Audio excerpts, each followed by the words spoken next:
But first, this morning, our top story. It has been 2 years since residents at some blocks of flats across Birmingham and the Black Country were told they would have to pay huge bills to get dangerous cladding removed from their homes in the wake of the Grenfell fire. Now, it's an issue that has caused misery, stress, financial ruin for some. And now the work to remove cladding has started on the first developments in the country to get help from a government fund, including Islington Gates in Birmingham. But we are hearing that tough times are nowhere near over. Our Birmingham political reporter Kath Stancheshian is spending the morning there for us with some of the residents. Kath, tell us more about where you are, my love. Yes, good morning, Elise. Well, you joined me up on the 6th floor of Islington Gates, the block of flats that you've just been talking about. And I'm in the home of Danny Kelly, who has kindly let me come in so early this morning to witness what he's experiencing, him and his fiancée, in the flat that they bought and that they own and that they live in. So it's a bit of a vile morning out there for everyone who doesn't know yet. And I only know that because I got in the car and drove here. It's raining, it's cold, it's horrible. Once you get up here into this flat, which is beautiful, by the way, inside, you wouldn't have a clue what the weather is like. And that is because it is covered in a plastic film. Basically, it's like being vacuum packed inside a flat. It's like being cling film. Danny, do you want to just show me that Danny's got sort of different blinds up at the moment to try and make it a bit more pleasant from the inside. But just tell us what we're seeing now. Yeah, so we've got like French windows which used to go out to a balcony, but the balcony's been removed as well. And we've now got this horrible tape over that.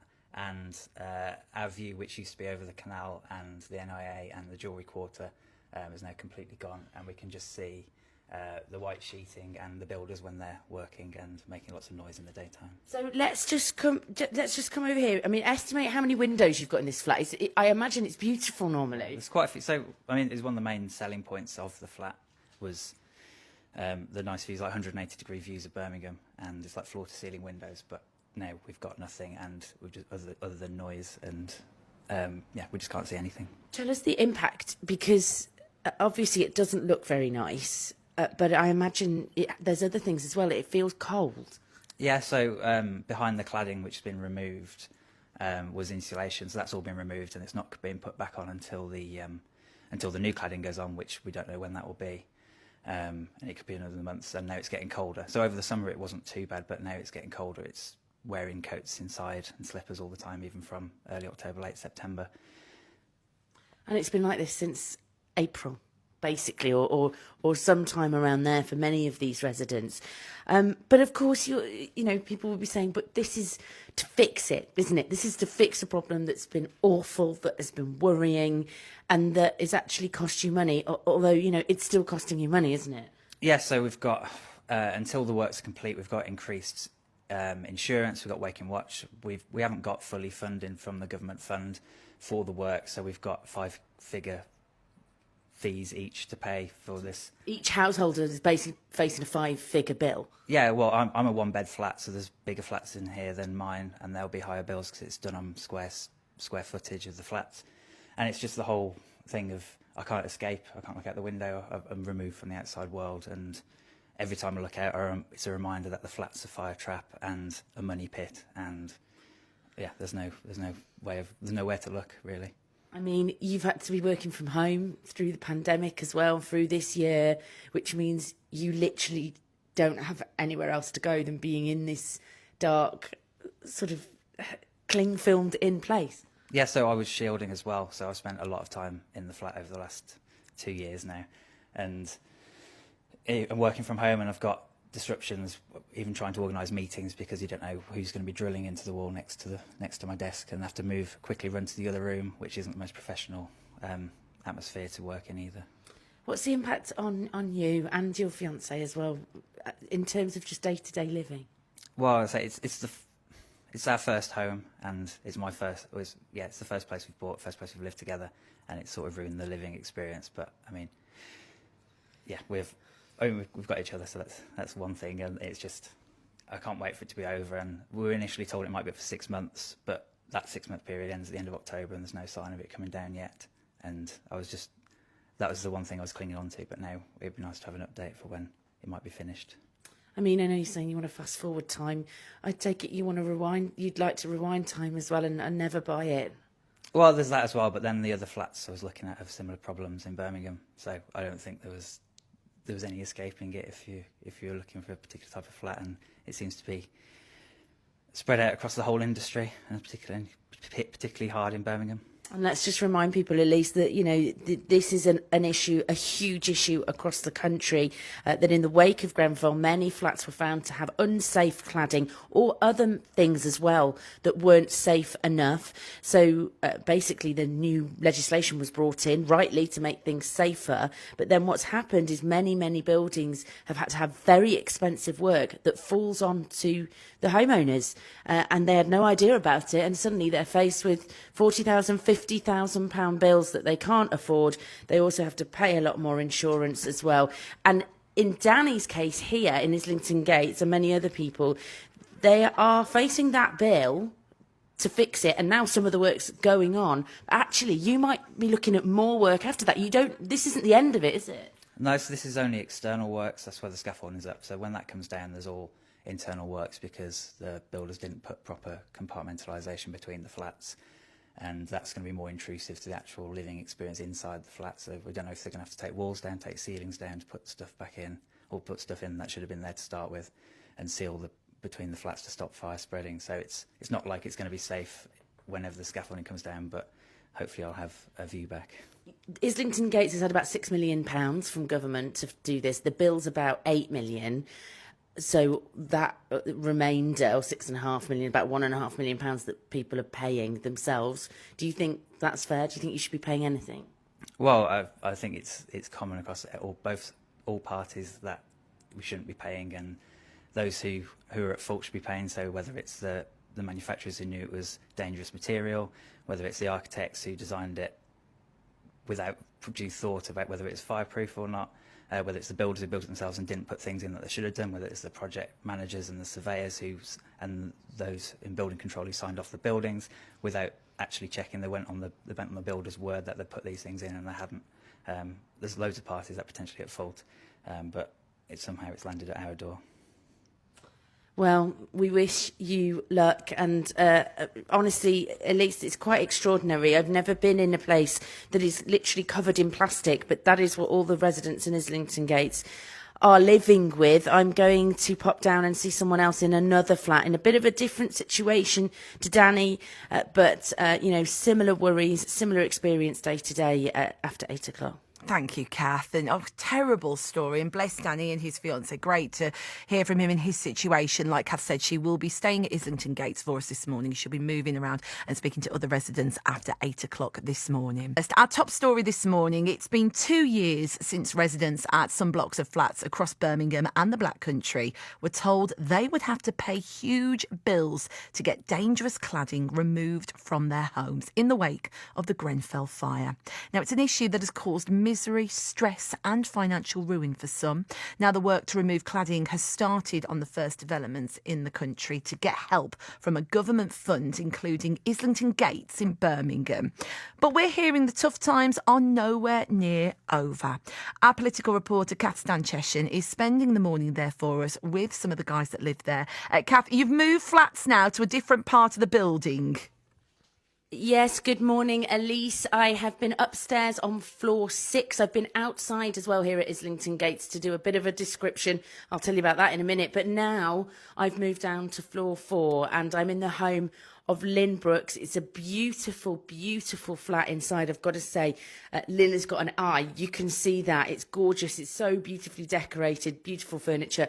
But I tell you what, Elise, it is extraordinary because Lynn's flat is front to back. So basically, it takes in the whole building, the whole width of the building. So everywhere you look, out of every room, all you can see is scaffolding and plastic. Lynn, take me round because your bedroom's through here, right? Yes, the bedrooms face on Fleet Street. So the 2 bedrooms here, in the morning you're sort of dodging the builders trying to get dressed because at every window you've got workmen. And then you come through to the lounge, which is over the canal side. and my balcony there, which is quite one of the big balconies that we've got. I mean, it's just a disgrace, not only in the plastic, but in the actual, as you look at it, it's filthy. It's so dark as well. Dark, it's airless, there's no air, there's no breeze when the sunshine was out. You can't tell. I couldn't tell you what today's doing, except we can see it's wet. But I have to phone my friend and say, what's it like out there today? Because I don't know what to put on. I don't know whether to put a coat on. I don't know whether it's sunshine. It's just, well, it's January every day. Let's just recap what's going on here, Elise, for everyone who's just turned on their radio this morning, is wondering what we're talking about. Islington Gates is a block of flats, apartments in Birmingham city centre. And since April, it has been covered in plastic sheeting. In fact, some flats, and I was upstairs on floor 6 a bit earlier, have got like double plastic. They look like they've been shrink wrapped or vacuum packed because they've got blue plastic over the windows and then this further sheeting outside as well. It is dark, it is cold, and we're heading into winter because there's no natural warmth either. And the reason is because there is work going on to replace cladding, to take cladding off, to also fix some problems with fire safety measures that have been found since, things that should have been put in by developers, things that residents believed were in place, things like fire breaks, and they weren't. So it's not just taking the cladding off, it's fixing other things as well. Of course, it's great to have that work done because that is what needs to be done. It's for safety, but also it's causing misery, and it also is costing residents as well, because even though there's been millions of pounds awarded by government to help with this work, you're having to pay how much, Lynn? It started off at 24,000, which of course I don't have. You know, who has £24,000 worth of savings that they can just say, oh yes, no problem, you're telling me the building I've lived in for 20 years is now a fire hazard, and we've known about the leaks because we've talked about that since the day that, you know, it was built. But, you know, who's got that kind of money to just shell out when you've got the freeholder who you've been paying ground rent to as well? So it's not only your service charges. So now we're crippled because my service charges are over £400 a month. And on top of that, I've got this £24,000 to pay because I've got a fire hazard now. And the insurance has gone up sky high. But for 20 years we've lived here, and no, you know, nobody said when we came to buy the apartment, oh, by the way, it isn't fireproof. You wanted to retire, didn't you, soon? Well, I'd like to retire, yes, but I can't at the moment because I couldn't afford to live here to pay my service charges. How do you do that? And you can't sell it. At the moment because I couldn't afford to live here to pay my service charges. How do you do that? And you can't sell it.